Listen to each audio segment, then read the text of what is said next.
Bonjour à tous. Alors aujourd'hui vidéo nostalgie. C'était quand même la bonne époque. Pour ceux qui l'ont connu en tout cas. Euh, Carte mère PS3 rétrocompatible. La meilleure PS3 qu'ils ont sorti. Pour moi en tout cas c'est la meilleure PS3. Première gravée en 90. Nano gravure 90. Après, ça a été le 65, après le 45, etc., etc. Mais celle-là, c'est la meilleure. Pourquoi?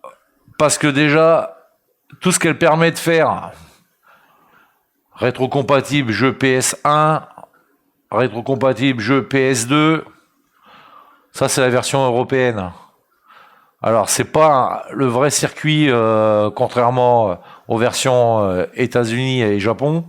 Ça c'est plus un émulateur de jeu de PS2, contrairement à la version États-Unis, Japon, qui avait le vrai circuit graphique, on va dire le vrai GPU, le vrai, la vraie puce graphique du comme on trouvait sur les consoles PS2. Donc la compatibilité avec les jeux PS2 est beaucoup plus importante qu'avec cet émulateur PS2. Et en plus compatible audio haute définition pour les audiophiles et plus le clapet qui s'ouvrait, on pouvait mettre des cartes SD et compagnie. Des belles consoles. Donc j'ai un YLOD sur cette carte mère. Moi ce qui m'intéresse tout de suite, condensateur, c'est rare mais ça arrive. Je regarde vite fait. Pas de court-circuit.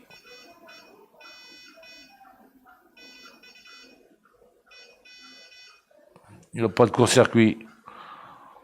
Deuxième étape.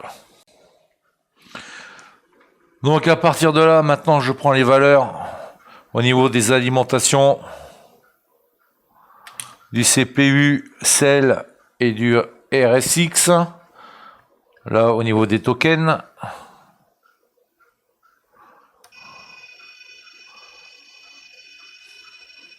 3 ohm 24. C'est trop élevé.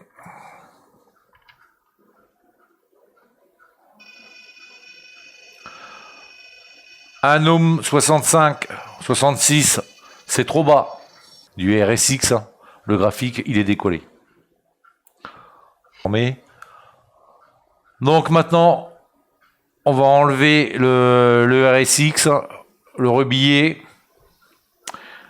et voir nos valeurs sans mettre en route si elles ont changé. Si elles n'ont pas changé, il va y avoir problème. Le RSX, il peut être mort aussi. Ça, on en a eu aussi un paquet. Mais par contre, le RSX, il se remplace. Mais je le ferai pas au jour d'aujourd'hui. Avant, je le faisais à la bonne époque. Mais aujourd'hui, je le ferai pas.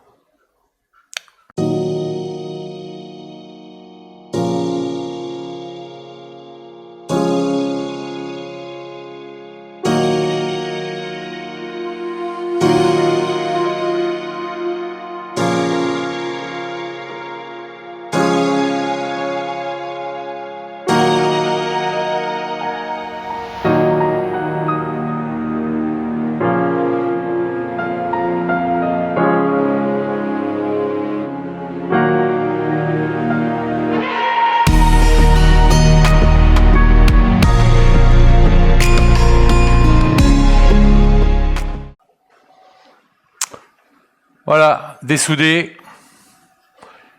RSX. Maintenant, on regarde sous le microscope.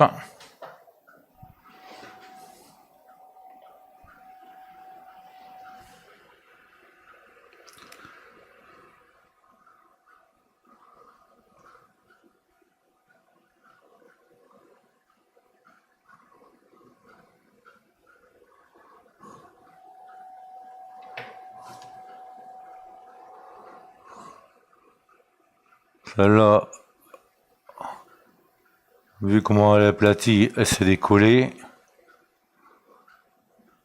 Et celle-là, elle est importante. Ça suffit de largement pour que ça ne fonctionne plus.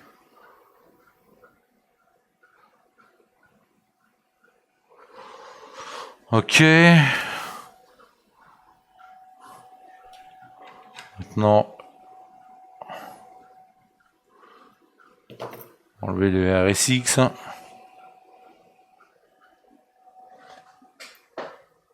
Allez, on pose ça.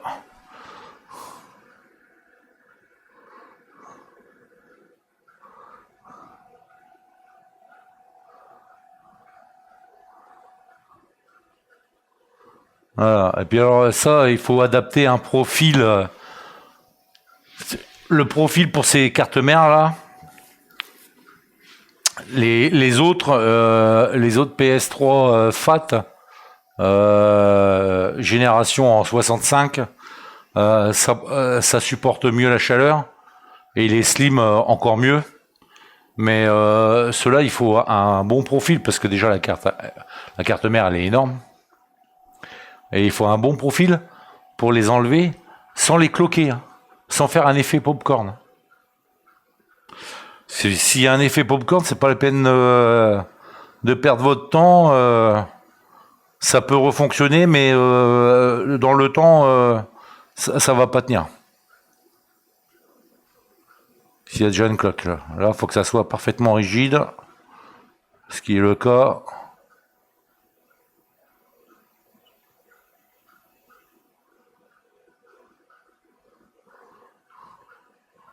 Et voilà.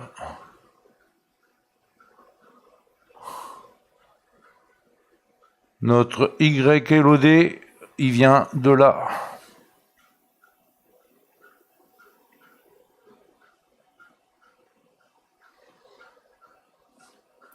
Des fois, il y en a bien plus.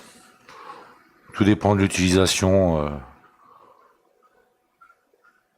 Si ça a été utilisé beaucoup ou pas, comme tout matériel en intensif. Mais alors sinon, à part ce problème-là, ces consoles-là, au niveau composants, les étages d'alimentation, tout ce que vous voulez, c'est surdimensionné.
Bon voilà,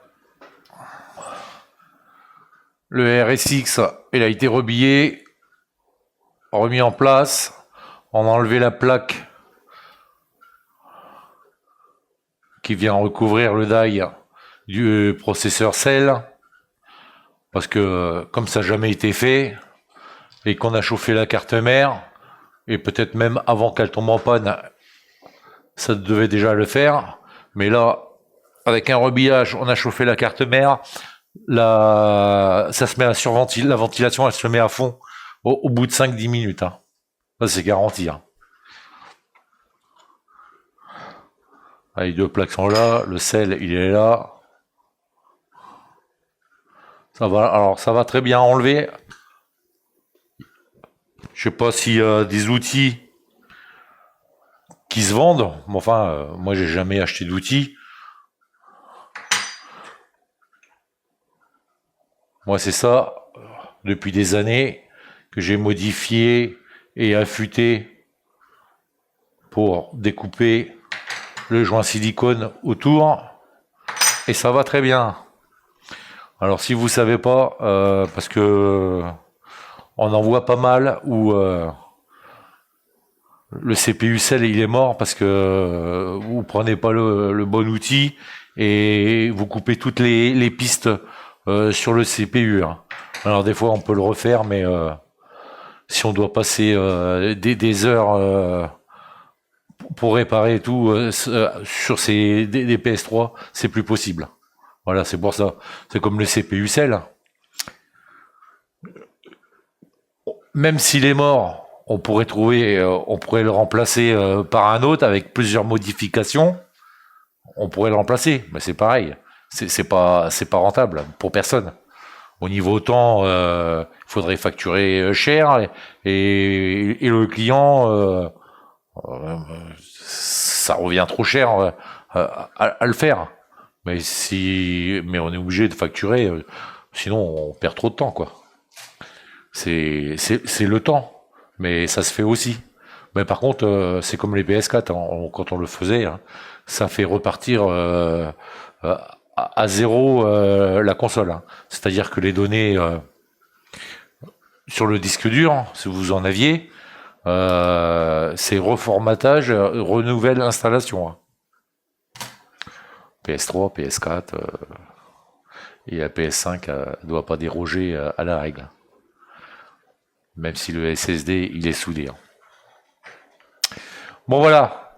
Donc maintenant, on a déjà. Alors les valeurs. Bon, les valeurs. On a maintenant.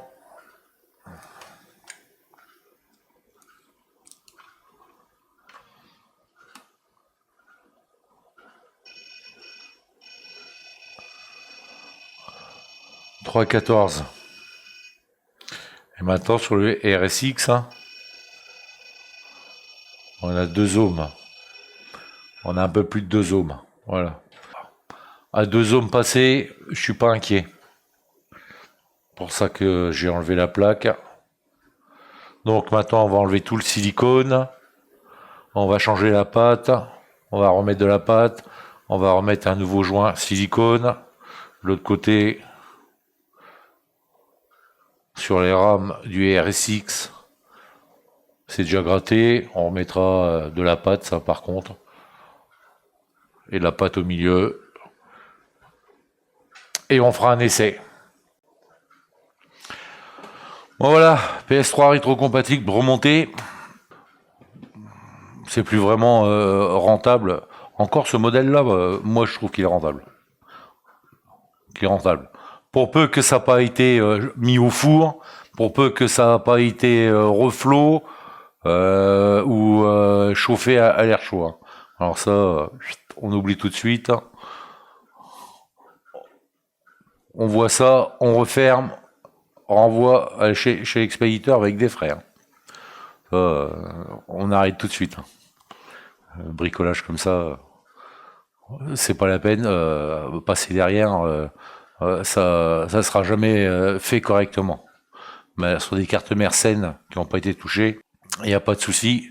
Pour peu qu'on respecte certaines règles, c'est-à-dire sur les PS3 rétro-compatibles, contrairement aux autres PS3 Slim et même les autres FAT où les cartes mères étaient plus petites. Il faut bien que la carte mère soit parfaitement plane quand vous ressoudez le RSX. Sinon, quand vous allez tout remettre en place et resserrer, si ça a été le RSX, il a été ressoudé sur une carte mère qui s'est légèrement incurvé, déjà au serrage, ça va faire une traction sur les billes. Donc, faut que la carte mère soit parfaitement plane. Et donc, moi, je la ressoude sur un support, cette version. Qu'elle soit parfaitement plane. Quand on la met au serrage, c'est le serrage normal. Et on va dire que la carte mère, elle va pas faire d'effort au moment du serrage. Si elle est légèrement incurvée, quand vous allez tout resserrer, ça va faire un effort. Vous allez obliger la carte mère à se remettre, on va dire, plus plane. Et là, c'est pas bon. Et bon, c'est une très bonne console, mais énergivore. C'était consommation, pour celle-là, je crois que c'était aux alentours de 500 watts. Hein. Mais ça reste une très belle console collector. Même si c'est pas la version japonaise ou la version États-Unis. C'est dommage qu'ils aient pas mis le système, qu'ils aient pas fait le même système en remettant le système graphique original de la PS2 comme ils ont fait sur les autres modèles. États-Unis, Japon. Bon, c'est la version européenne, elle a hérité de la puce un émulateur. Moi, j'appelle ça ni moins ni plus qu'un émulateur. Bon, voilà. Puis faire ça bien comme il faut. Alors les tokens, après, il y a la maladie des tokens. Les tokens on remplace par une rangée de condensateurs Tantal. C'est pareil, mais on pourrait faire tout, mais après, c'est du temps. C'est du temps, quoi. Il y a 4 tokens pour le RSX, t'as 4 tokens, le Cell 4 tokens. Donc le nombre de condensateurs qu'il faudrait mettre, c'est pas ce qui coûte le plus cher, mais c'est au niveau du temps, enlever tous les tokens, tout ça. Après, voilà quoi. Soit on facture la main d'œuvre et ça coûte très cher, la main d'œuvre au temps réel, ou soit on gagne pas d'argent. Bon là c'est un petit peu un cas de figure spécial. C'est pour quelqu'un qu'on connaît quand même depuis des années. Sinon, on le fait rarement maintenant. Rarement. On en fait une par an et encore ça dépend ce que c'est. Hein. Il y a des modèles. Je refuse direct. Je veux même pas en entendre parler. Les dernières PS3 là. Les toutes dernières. Donc on la met en route. Hein. Alors je vais filmer.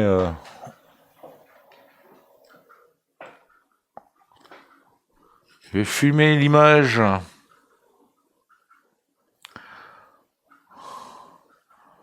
Vidéo. Hop, c'est bon.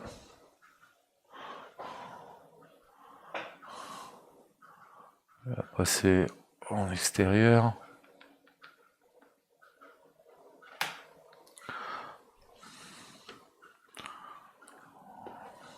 On alimente.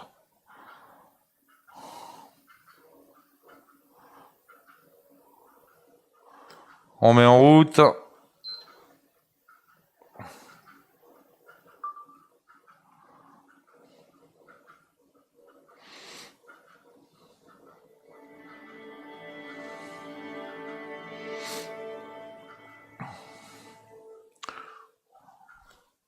Ouais, ça.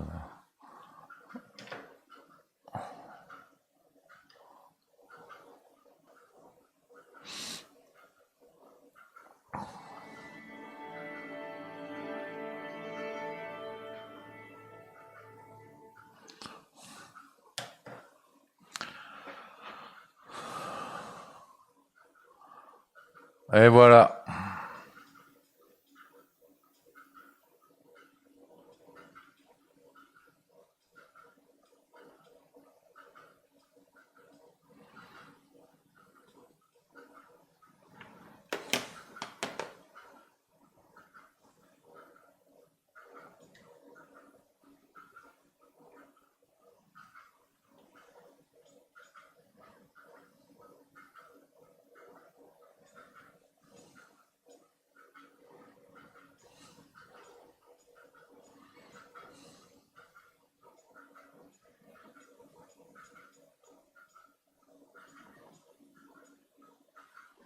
Formation système. 4,84.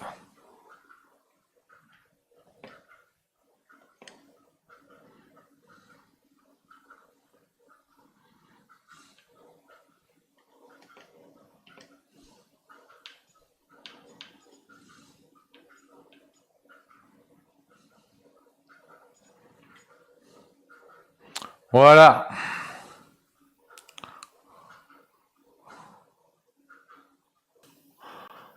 Sur un jeu, il n'y a pas eu de souci. Elle surventile pas. Elle se déclenche comme ça doit se déclencher. Voilà, pour celle-ci, ça change. Comment on fait comment je fais en tout cas pour réparer ce type de PS3. Allez, en espérant que cette vidéo vous a plu. À la prochaine. Ciao.